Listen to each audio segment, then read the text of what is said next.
Ahari ushobora kuba wibaza uburyo wakongera amaraso mu mubiri wawe. Uyu munsi turareba agace ka mbere, uburyo wakwifashisha avoka. Uburyo bwa mbere, igihe ufite amaraso adahagije cyangwa se anemia, uvungagura imikamato ibiri y'amababi. Imikamato ni ukuvuga ngo ni ugushyira mu rushyi rukuzura. Amababi mashya ya avoka ukavanga na litiro 2 z'amazi, ukabitogosa iminota 10. Birumvikana ko bitukura.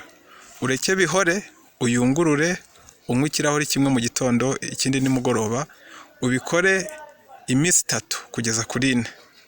Uburyo bwa kabiri, n'amababi 30 uyavanga n'ibirahuri 9 by'amazi, ubibize iminota 30, unywe ibirahuri 3 ku munsi iminsi 3.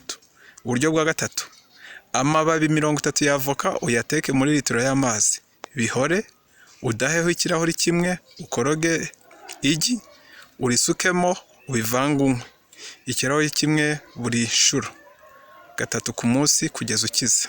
Murakoze.